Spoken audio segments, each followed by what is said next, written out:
Halo, semuanya. Kembali lagi di berita terkini ID. Hari ini kita akan membahas kabar yang sangat menarik dari dunia ekonomi dan politik Indonesia. Pemerintah baru saja mengumumkan paket stimulus ekonomi yang nilainya fantastis, hampir 15 triliun rupiah untuk periode 2025 hingga ke 2026. Wow, angka yang sangat besar bukan? Tentu saja banyak dari kita yang bertanya-tanya, sebenarnya untuk apa dana sebesar ini? Bagaimana dampaknya bagi kita semua? Dan yang paling penting, apakah benar-benar akan sampai ke masyarakat yang membutuhkan? Mari kita mulai dari latar belakangnya. Saat ini, ekonomi dunia sedang menghadapi berbagai tantangan. Harga energi tidak stabil, rantai pasokan pangan terganggu, dan perdagangan internasional melambat. Indonesia, sebagai bagian dari ekonomi global, tentu terkena dampaknya.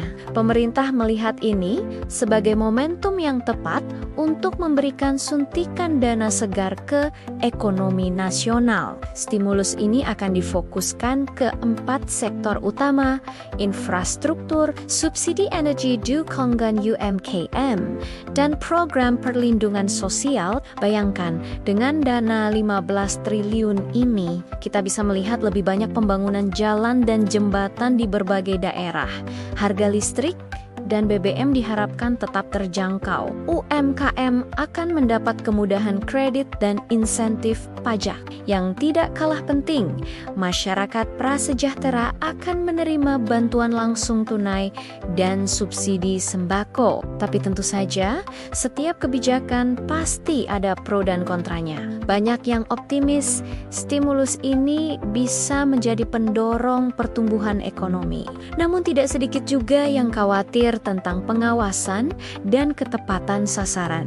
Yang menarik, pemerintah menargetkan dampak stimulus ini tidak hanya terasa di kota-kota besar, tapi juga sampai ke pelosok desa. Ini artinya perputaran ekonomi diharapkan bisa lebih merata di seluruh Indonesia. Kita semua tentu berharap stimulus ini benar-benar efektif. Bayangkan kalau harga-harga bisa lebih stabil, lapangan kerja bertambah, dan ekonomi daerah semakin bergairah.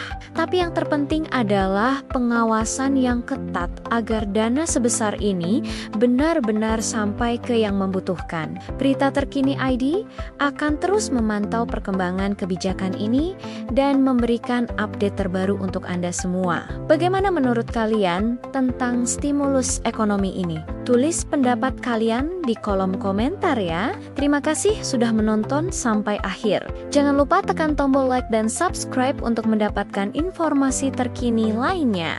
Sampai jumpa di video berikutnya.